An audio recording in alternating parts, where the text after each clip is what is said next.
Ils sont africains et chefs d'État, certains ont déjà passé près de 3 décennies au pouvoir, d'autres sont sur le point de briguer un nouveau mandat au-delà de la durée initialement prévue par la constitution de leurs pays respectifs. Dans ce nouveau numéro d'Afro-Pertinent, le chroniqueur géopolitique Kémy Séba se penche sur ce qu'il qualifie de maladie des mandats illimités.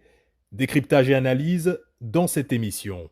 Bienvenue sur Afro-Pertinent, Kémy Séba, bonjour. Bonjour ma chère Nadège. Nous parlons aujourd'hui des mandats illimités en Afrique. Kémy Séba, dites-nous pourquoi les présidents africains foulent avec beaucoup de plaisir au pied les principes du jeu démocratique et se jouent même des constitutions pour se maintenir au pouvoir. Ma chère sœur, comme on le fait toujours, il faut qu'on emploie toujours une méthodologie qui nous permet d'aller à la racine du mécanisme qui nous a entraînés là où nous sommes aujourd'hui. On ne peut pas parler du mandat illimité sans venir à la période des prétendues indépendances. Je dis bien prétendues parce qu'il n'y a aucune indépendance. En tout cas, en Afrique francophone, c'est le cas de le dire, dite francophone. Et donc, par conséquent, on ne peut pas venir sur ce sujet sans parler de celui qui est considéré à tort ou à raison comme le héros français. Chacun ses héros. Je ne suis pas là pour remettre en question leurs héros.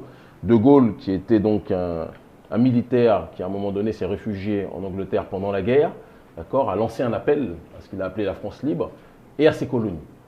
Ces colonies, à l'intérieur de ces colonies, bien évidemment, des troupes africaines qui ont contribué grandement, je pense qu'on peut le dire, sans refaire l'histoire, grandement à libérer la France de leur péril nazi. En réalité, eux parlent souvent de guerre interethnique quand on se bat entre nous, mais c'était une guerre interethnique entre Français et Allemands, entre autres, et ça, ils n'aiment pas qu'on le dise, mais il faut qu'on puisse le répéter, et ils ont été libérés notamment par l'aide des Africains. En remerciement, le cynique de Gaulle, le héros des uns et le bourreau des autres, même s'il n'est pas le seul responsable de cette situation, a, avec son staff, et notamment l'un de ses bras droits, Jacques Faucard, un autre criminel qu'il est nécessaire de citer, a conceptualisé un système qui permettrait que, même si on dit que les indépendances sont présentes et que la colonisation est terminée, mais en réalité la colonisation continuerait sous une autre forme. Et ce système-là, c'est la France-Afrique, qui s'appuie sur quelle fondation? Ce que l'on appelle les accords de coopération. À l'intérieur de ces accords de coopération, on a donc différentes conditionnalités qui permettent que l'on puisse arriver à cette situation justement de la continuité de la prédation de l'oligarchie française. Ce qui peut arranger. Ce qui arrange clairement les autorités françaises d'hier jusqu'à aujourd'hui. On y reviendra après. Et donc, dans ce fondement, ma très chère sœur, il faut trouver des présidents qui acceptent que la France continue de piller les matières premières, qui acceptent que la France puisse installer ses bases militaires, qui acceptent que la France puisse faire ses importations comme elle le souhaite, qui accepte que le franc CFA puisse être toujours présent, d'accord, etc., etc., qui accepte que les dirigeants puissent contribuer parfois à financer les campagnes des dirigeants français, que les dirigeants africains puissent financer les campagnes des dirigeants français. Et en échange... Voilà, qu'est-ce qu'ils offrent aux présidents africains? C'est là où ça devient encore plus intéressant, même si ce préalable était nécessaire. En échange, les présidents africains qui arrivent au pouvoir, parfois avant ils roulaient à vélo, et puis soudainement ils deviennent présidents, on leur dit tu peux toucher de manière illimitée aux milliards, tu n'as aucun contrôle, tu peux mettre ton argent en Suisse, tu n'as aucun contrôle, tu peux t'acheter toutes les villas du monde, tu n'as aucun contrôle, tu peux vivre comme une star d'Hollywood, tu n'as aucun contrôle, tu n'as pas à te justifier, tu es le roi du monde.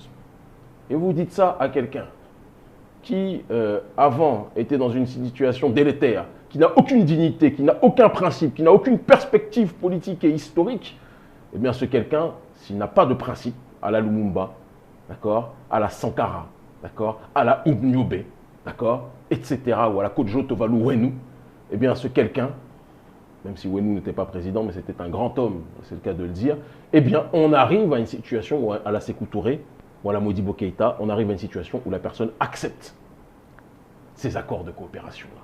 Et par conséquent, on rentre dans une sphère où les gens ne se posent plus la question de savoir si oui ou non ils ont la nécessité d'alterner, de quitter le pouvoir. Non, il n'y a pas de comédie chez eux. On nous a dit, on les laisse piller et nous, on nous laisse nous servir. Pourquoi tu veux qu'on quitte le pouvoir? Ils se mettent à l'aise dans ces cas-là. Eh bien, ils se mettent à l'aise. Ils sont dans leur California King Bed, c'est le cas de le dire. Et on se retrouve dans une situation avec des Sassou Nguesso qui sont au pouvoir depuis 36 ans, avec des Paul Biya, qui est le roi du monde sur le terrain. Alors, ce n'est pas le roi du monde version René Guénon avec Melchizedek, mais qui est le roi du monde dans ce mandat illimité. Quand je suis né, il était au pouvoir, et peut-être que quand je mourrai, j'espère que je mourrai le plus tard possible, même si avec les menaces de mort qu'on a régulièrement, on peut toujours se questionner, mais peut-être que quand je mourrai, il sera encore là, puisqu'il est au pouvoir depuis 37 ans, le charmant Paul Biya. On l'appelle l'immortel. Duncan MacLeod, Highlander. C'est quelqu'un qui il voit toutes les générations passer, tous les présidents passent dans le monde, mais il est toujours là. Paul Biya, extraordinaire. Vraiment, dans la corruption, dans la dictature, dans l'autocratie, c'est exceptionnel. On a aussi Alpha Condé. Alors Alpha Condé, c'est encore pire.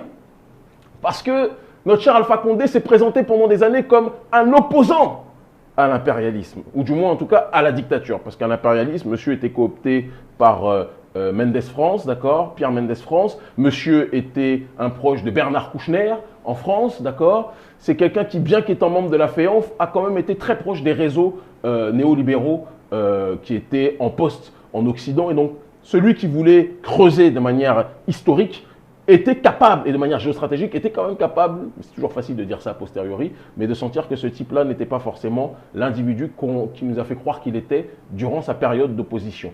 Il se trouve que, tout de même, il a fait 20 mois de prison, d'accord. Et 20 mois de prison, moi qui ai fait de la prison à plusieurs reprises, je peux vous dire que ce n'est pas un jeu, il faut aussi qu'on soit capable de le reconnaître. Donc, même si je peux mépriser politiquement quelqu'un, il faut que je puisse reconnaître quand il a payé le prix de ses sacrifices. Mais le problème, c'est que lorsque vous payez le prix de vos sacrifices, ça vous donne une légitimité sur un temps. Mais quand vous arrivez maintenant à une autre sphère, vous devez être capable de confirmer les sacrifices qui ont été effectués par vous, et dans la sphère présidentielle, a fortiori. Alpha Condé est au pouvoir depuis 10 ans et veut briguer un troisième mandat. Et il veut briguer un troisième mandat, si vous le permettez. Alors, je n'ai pas parlé de Faure Gnassingbé qui a cru que c'était sa maison. Déjà, son père régnait. Je crois que si on calcule, si on cumule le mandat de son père, le meurtrier, Yadema, d'accord. J'ai croisé un de ses fils qui était très gentil dans l'avion, mais je peux croiser un de ses fils qui sont très gentils, ça ne m'empêche pas de dire que son père était un meurtrier. En tout cas, son père, monsieur Yadema, d'accord, était un meurtrier congénital, réel, on le sait, un boucher au Togo, et son fils, Faure Gnassingbé, n'est pas un ange, c'est le cas de le dire. Et si on cumule les deux mandats? Plus de 50 ans. Plus de 50 ans, Nadège. Plus de 50 ans au pouvoir, donc cette famille, on est dans Dynastie, là, c'est les séries américaines, on croit qu'on peut se servir. Allez mon fils, aujourd'hui c'est toi qui vas diriger, demain ça sera ma fille, tu vas gérer, etc. La démocratie, c'est un mot qu'on voit à la télé, tout sur Wikipédia, mais qui n'existe pas dans certains pays. Et on ne peut comprendre cette situation. Je vais revenir rapidement, si vous me permettez, aussi sur le troisième mandat, parce que c'est quelque chose qui est... Cette maladie-là est une sous-catégorie du mandat illimité, est venue récemment. On est aujourd'hui dans un monde où la démocratie s'est tellement institutionnalisée dans le monde que même les pires autocrates ne peuvent plus faire semblant. Auparavant, on venait coup d'état militaire, on ne discutait pas, on n'était pas dans le cinéma, on prend, c'est nous qui avons le pouvoir. Comme dirait Paul Biya, qui lorsqu'il est arrivé, d'ailleurs, lui, il était un porteur d'espoir face à Ahidjo. On a vu que le porteur d'espoir est devenu le porteur de cauchemar par la suite. Mais il disait que ne tient pas au pouvoir qui veut, mais qui peut. Donc ce qui sous-entend que ce n'est pas qui peut en fonction du peuple, mais qui peut en fonction des moyens que vous mettez pour vous maintenir au pouvoir. Eh bien, certains se disent qu'ils veulent faire les potentats, mais il faut qu'ils puissent se jouer du jeu démocratique. Et donc auparavant, c'était un coup d'État militaire, maintenant on est dans ce qu'on appelle le coup d'État constitutionnel. Un vrai théâtre finalement. Un vrai théâtre. Alors il y a le théâtre comique, il y a le théâtre dramatique. Je pense que c'est une synthèse des deux. Et je pourrais rajouter une troisième catégorie qui est le théâtre mortifère aussi. D'accord? Parce que quand on voit le nombre de morts dans nos pays, on peut se demander si nos présidents sont là pour protéger le peuple ou pour protéger leurs intérêts au détriment du peuple. Et donc, au début des années 2000, les présidents rentrent dans une démarche de se dire qu'il faut qu'ils puissent tripatouiller la Constitution pour justifier un nouveau mandat, un troisième mandat, d'accord? Et la scène de théâtre est toujours la même. Vous l'avez vu en Côte d'Ivoire, j'ai tellement ri quand j'ai vu ça. Vous le voyez en Guinée, j'ai ri aussi puissamment en voyant ça. Ils convoquent tous leurs militants à qui ils ont donné 1000 francs CFA ou 2000 en fonction, chacun son prix. Hein. les moutons marchent ensemble mais n'ont pas le même prix, et sont dans une dynamique de crier « Nous voulons que tu sois président, nous voulons que tu sois président ». Un théâtre suscité qui était, en griffe, lui, en fait. suscité, soi-disant, ou donner la sensation qu'une partie du peuple, qui sont en réalité des gens cooptés, payés, salariés, une partie du peuple réclame que le président se représente. Et lui dit, comme Alpha Condé, bon, je vous ai entendu. Alors que lui-même, c'est lui qui a écrit le script pour que les gens disent on te veut au pouvoir. Pareil pour Ouattara. Alors j'ai eu, et ça m'a fait beaucoup sourire, je suis obligé de le dire quand même, ma très chère Nadège, beaucoup de menaces de mort après avoir parlé de la Ouattari, de ce régime despotique. Et ça me fait mal. Je pense beaucoup notamment à un frère que j'aime profondément, Mamadou Koulibaly, un génie, un grand homme politique, d'accord, très institutionnalisé, peut-être un peu bureaucrate, mais un homme que je respecte infiniment, qui vient du Nord. Et je me souviens que la dernière fois que j'avais parlé avec lui, on souffrait de voir la manière dont le pays avait été manipulé, etc., sur fond tribal, sur fond régional, etc. Et ce qui est génial, c'est que Ouattara a réussi à, je fais cette petite digression, mais c'est très important, à faire croire que quand il se présente, c'est les gens du Nord qui doivent se sentir concernés. Alors qu'en réalité, Ouattara roule pour les intérêts de l'oligarchie financière et les dignes gens du Nord ne devraient pas se laisser avoir par ce piège. Bref, j'ai eu beaucoup de menaces de mort parce que j'ai dit que c'était une comédie, qu'on savait que c'était une comédie. Et qu'est-ce qui s'est passé? Le camp de Ouattara a dit « Nous avons besoin que tu te présentes aux élections. Nous voulons que vous vous présentiez aux élections. » Pareil en Guinée-Conakry, nous voulons que vous vous présentiez aux élections. Le président dit « Bon, je vais réfléchir. » Bon, le meilleur dans ce jeu-là, parce que Ouattara n'a pas été très crédible, mais c'était Alpha Condé. Alpha Condé, c'est vraiment, ça a été, le jeu était extraordinaire. Je vous donne ma réponse d'ici quelques temps, alors qu'on sait très bien que c'est cousu de fil noir, pas blanc, d'accord, et que son projet est évidemment qu'il puisse se représenter en marchant sur les aspirations du peuple. Kémy Séba, nous allons passer à la deuxième partie de l'émission Afro-Pertinent.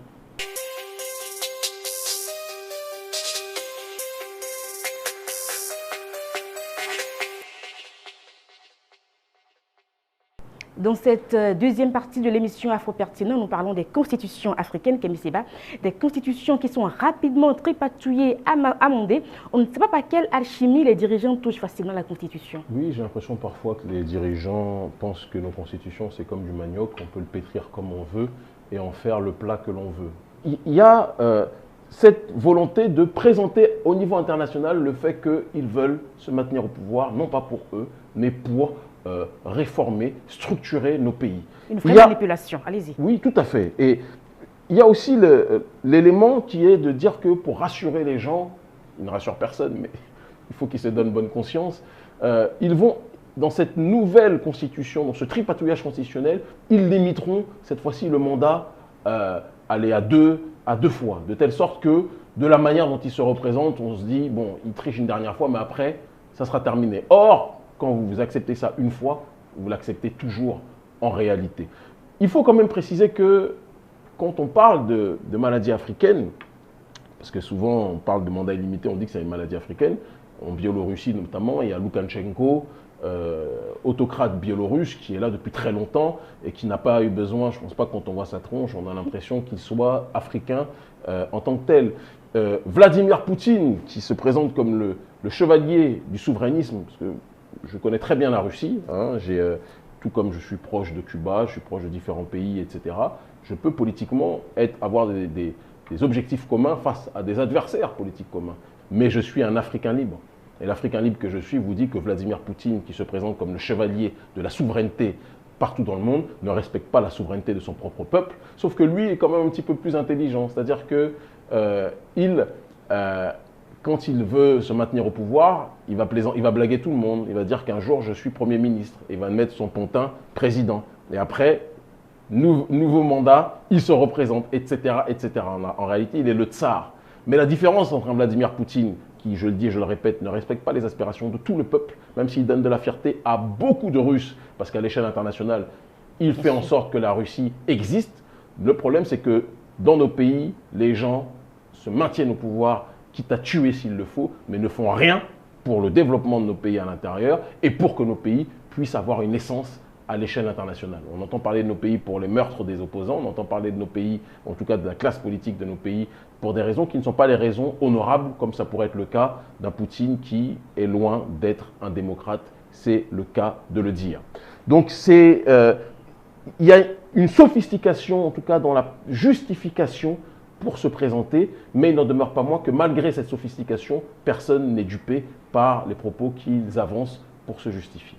Et Kémy Séba, lorsque nos dirigeants se représentent donc, on a l'impression qu'il y a une complicité muette avec la communauté internationale. Je ne vous le fais pas dire, Nadège. Il y a une véritable complicité, parfois tacite et parfois explicite, parce que, bien évidemment, la communauté internationale, et cette fois-ci donc pas simplement l'oligarchie française, voit dans le maintien de ces autocrates la possibilité pour les multinationales qui bien souvent financent les institutions internationales, ça on ne le dit jamais assez, d'accord, voit la possibilité dans le maintien de ces autocrates, la possibilité de pouvoir continuer le pillage, au-delà du précaré historique colonial. C'est-à-dire que là, par exemple, on ne parlera plus simplement de l'élite française, on parlera des Américains, on parlera de l'Union européenne, on parlera d'un certain nombre de conglomérats qui ont tout intérêt à ce que ces autocrates puissent se maintenir au pouvoir. Et c'est le cas d'un Sassou Nguesso. Sassou Nguesso est à la tête d'un pays quand même excessivement riche. Moi, j'ai beaucoup souri. En ce moment, je rigole beaucoup face à la politique parce que, comme on le dit, c'est vraiment un théâtre mortifère. Il y a eu le drame au Liban, d'accord ? Et d'ailleurs, drame au Liban, je tiens à préciser que, vous savez, dans des pays où nos populations vivent une négrophobie puissante et profonde, on doit le dire aussi, quand ces pays sont déstabilisés, c'est encore plus dur pour les populations qui vivent la négrophobie là-bas. Il y a des travailleuses là-bas, des mamans là-bas qui travaillent, qui vivent dans des conditions déplorables. L'instabilité politique là-bas et le drame qui s'est passé, paix à l'âme de ces gens qui sont morts là-bas, entraînent que pour nos populations, c'est encore plus difficile. Et donc je tenais quand même à préciser, parce que j'ai vu beaucoup de rest in peace, paix au Liban, protection au Liban, etc. Moi, je suis solidaire de toutes les personnes, j'ai une pensée pour toutes les personnes qui meurent, d'accord, ça c'est clair et net, sans distinction de couleur, mais je n'oublie pas que notre peuple souffre le martyre là-bas. Il faut aussi qu'on soit capable de le dire. Bref, donc Macron va là-bas et commence à donner des leçons de démocratie, de bonne gouvernance à la population libanaise. Et j'ai beaucoup souri. Mais dans le même temps, ce Macron, on l'entend très peu face à nos autocrates. Parfois, il va avoir des contestations de façade. Ah, je pense qu'il faut quand même un peu de démocratie. Mais dans le même temps, chacun touche ses subsides et tire les ficelles de cette situation. Et c'est la même chose pour les autorités, pour les institutions internationales. L'ONU, qui en réalité n'existe pas, c'est un détail de l'histoire. L'ONU, c'est la juxtaposition de quelques États puissants avec au centre les États-Unis, d'accord, et Israël, qui font ce qu'ils veulent à l'échelle du monde. Et si vous n'êtes pas content, c'est le même prix. Eh bien, chacun d'entre eux ont des intérêts dans le maintien de ces autocrates qui, on doit le reconnaître, ont cette capacité à pouvoir tenir d'une main de fer le pays. Dès que quelqu'un ose ouvrir la bouche pour se plaindre des ressources minières qui sont pillées, il est incarcéré, d'accord, j'en sais quelque chose, ou alors, dans le pire des cas, il est assassiné ou empoisonné. Et après, on fait croire que c'est une crise cardiaque et qu'il est mort de mort naturelle. C'est malheureusement comme ça que ça se passe dans nos pays. Et donc, cela entraîne qu'il y a, même s'il a l'impression qu'on lui jettera l'opprobre un petit peu, mais il y a une certaine sécurité pour les présidents africains qui se disent, bon, certains vont pousser des petits cris, mais au final, je vais pouvoir continuer à piller comme je le veux. N'oublions pas qu'il y a des accords qui ont été conclus depuis un certain temps par l'oligarchie française et l'oligarchie africaine, et maintenant la communauté internationale qui, comme vous l'avez dit, accepte cette situation. Alors, la limitation des mandats présidentiels reste très utile. Qu'est-ce qu'on va y parvenir finalement en Afrique? Alors, vous posez là aussi quand même une question, ma chère sœur de fond. La limitation des mandats présidentiels est utile. Tout dépend, là encore une fois, du contexte. Et je vais vous dire les choses vraiment comme je le pense. Il y a eu des exemples de dirigeants qui sont restés longtemps, mais qui ont fait des choses grandes pour leur peuple et qui ont été compris à titre mortem, post-mortem. Kadhafi, je suis obligé de le dire parce qu'on ne le dit pas assez. Mouammar Kadhafi n'était pas un démocrate, il n'était pas dans la limitation de mandat. Mais si vous me demandez si je préfère un Mouammar Kadhafi à un valet africain ou excusez-moi le terme, un président africain soumis complètement aux intérêts occidentaux, je suis désolé de vous le dire, si vous me demandez entre Kadhafi et Macky Sall, le débat est vite réglé. En ce qui me concerne, je préférerais un Kadhafi. D'accord? Donc, il y a des situations exceptionnelles où parfois on a ce qu'on appelle des despotes éclairés, d'accord, mais qui ont une vision politique pour leur peuple et qui sont capables de changer les conditions de leur peuple et les faire avancer vers une voie. Et donc moi, je n'exclus pas cette réalité-là, même si moi, je préfère, pour aller au bout des choses, qu'on soit, et Étienne Chouard en parle bien, d'accord, qu'on soit dans une démocratie directe avec la population africaine qui soit capable cette fois-ci, par un système de représentativité directe, de pouvoir gérer les affaires de la cité. Kemi Seba, quel est le rôle des institutions africaines dans tout ceci? Ah, ma très chère Nadège, là vous venez de poser, je pense peut-être une des questions les plus cruciales de l'émission. Cruciale parce que si on était dans des régimes où nos institutions étaient fortes, comme le disait Jerry Rawlings, quels que soient les hommes qui passaient, les institutions seraient des contre-pouvoirs réels en cas de dérive à la tête de l'État.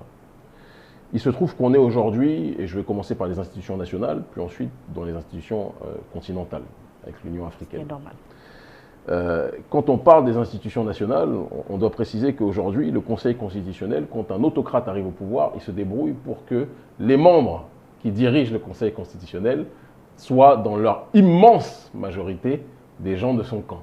De telle sorte que quand il va avoir tripatouillage, on te donne un bakchiche. Le gars agit comme un fonctionnaire, il ne sert pas la Constitution, il sert l'autocrate qui le paye. Et ça, je sais qu'il y a beaucoup de chefs d'État qui vont se reconnaître dans le propos que j'énonce. Beaucoup, beaucoup, beaucoup. Et il y a aussi le Parlement. Alors on est dans des pays où l'autocrate est assez machiavélique pour faire en sorte que le Parlement soit débarrassé de ses opposants. Donc il triche dans les élections législatives pour qu'au niveau du Parlement, les députés, dans leur immense majorité, ceux qui font la loi, soient des gens qui soient de son camp. Machiavélisme, puissance 10 000, version Yopougon. On est dans une démarche aussi où le pouvoir religieux ou le pouvoir traditionnel, il faut qu'on puisse le dire avec clarté, et rentrer à un niveau de corruption, je dis et je répète, de corruption qui dépasse l'entendement. Je ne vais pas citer le nom du chef traditionnel, l'un des chefs traditionnels les plus puissants que j'ai vu en Afrique francophone, d'accord, qui avait déjà posé des problèmes à un grand révolutionnaire africain à la tête de nos États, à la tête de l'un de nos États, et qui, je ne vais pas citer son nom parce qu'il y a beaucoup de ses disciples qui sont des gens sincères et je ne veux pas qu'ils perdent l'espoir vis-à-vis de ce chef traditionnel. Mais ce chef traditionnel-là, lorsque je suis venu dans son pays la première fois, il m'a reçu. Et après, il a reçu des pressions et du pouvoir en place et des autorités françaises. Et il a reculé en disant que entre le soutien financier des autorités françaises et du pouvoir en place et la souveraineté africaine, il a fait son choix. Mon exemple n'est pas forcément une norme. Mais ce que je veux vous dire, c'est qu'aujourd'hui, les chefs traditionnels préfèrent servir leurs propres intérêts. Et si leurs propres intérêts vont dans le sens de soutenir l'autocrate, ils le soutiennent. Et ça, c'est quand même quelque chose qui pose un problème, excusez-moi de vous le dire, fondamental. On a, au-delà de ça, aussi une opposition, parce qu'on ne peut pas parler de contre-pouvoir sans parler de l'opposition qui devrait être le premier contre-pouvoir. On a souvent une opposition qui est plus caricaturale, parfois même que le parti au pouvoir, il faut qu'on puisse le dire. Je pense qu'on est dans les missions politiques africaines où le plus de choses peuvent être dites aujourd'hui, et c'est peut-être pour ça qu'on est autant suivi.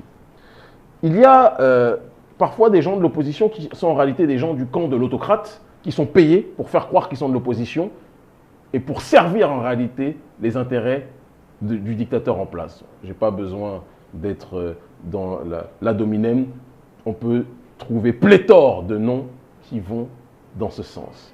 Il y a maintenant, pire encore, des gens qui sont véritablement des opposants au système, mais qui ne trouvent rien de mieux à faire pour être contre le dictateur que de demander le soutien de la puissance coloniale. Donc on est entre des opposants coloniaux, et un pouvoir dictatorial colonial. Donc certains diront que c'est l'équivalent. D'une façon ou d'une autre, on revient du pareil au même. Certains le penseront, et je pense qu'ils n'ont pas tort sur ce sujet-là. Et enfin, si on va aller au-delà du national pour aller vers le continental, ma chère Nadège, l'Union africaine, qui normalement doit être le gendarme suprême. On parlait la dernière fois d'Haïlé Sélassié lorsqu'il a contribué puissamment Sa Majesté impériale à la structuration de l'OUA, on est aujourd'hui dans une Union africaine qui est le club des dictateurs. Ils viennent prendre le thé, ils viennent prendre leur mafé, leur tchèp, leur atchéké, leur amiwo, etc. Quand ils doivent sanctionner un dictateur qui fait n'importe quoi, ils se disent toujours dans leur tête, mais si je le sanctionne, quand ça va être mon tour, comment vont-ils réagir? Et donc tout le monde se tait. On est dans un pacte de non-agression. Tout le monde se tient. Tout le monde se tient. C'est le club des autocrates. Et l'Union africaine, si vous demandez aujourd'hui quels sont les moyens pour nommer, je ne respecte pas l'Union européenne, je le dis très clairement politiquement, ils ont du sang sur les mains à bon nombre d'égards. Mais il y a des élections quand même dans l'Union européenne. Il y a des élections européennes. Mais là, pour aller à l'Union africaine, ce n'est pas par le travail électoral, c'est par nomination. Donc si vous êtes, par exemple dans le Parlement notamment, il faut que vous soyez nommé par les dirigeants. Il faut que vous soyez nommé. Bien sûr. Et si vous êtes nommé, celui que l'autocrate nomme ne va pas cracher sur la main qui lui a permis d'être là. Donc, c'est un serpent qui se mord la queue. Et dans notre situation, il ne pourra y avoir de changement tant que la population confiera ses espoirs aux sphères que nous venons de citer, plutôt que de compter que sur elle-même. Et c'est ce qui se passe de manière historique quand il y a une césure entre le système de prédation de domination et une volonté inarrêtable de la population d'entrer dans ce processus d'autodétermination. Quand elle va dans ce cycle-là, c'est ce qui semble être le cas au Mali, mais nous devons accompagner, moi, mon ONG est présente dedans, je le dis très clairement, ce n'est pas un secret, d'accord, Urgence panafricanisme, mais nous devons accompagner et faire en sorte que l'objectif de la souveraineté du peuple cette fois-ci, et non pas simplement de la souveraineté étatique au sens simplement du cadre, mais que la souveraineté populaire puisse être présente. Si on ne va pas dans cette situation-là, comme le disait le docteur Khalid Mohamed, on va toujours arriver à une démarche où ça sera une élite qui succédera à une autre élite. Merci à vous, Kémy Séba. Moi qui vous remercie, Nadège. Aujourd'hui, sur l'émission Info Pertinent, nous avons parlé de la maladie des mandats illimités en Afrique. Au revoir.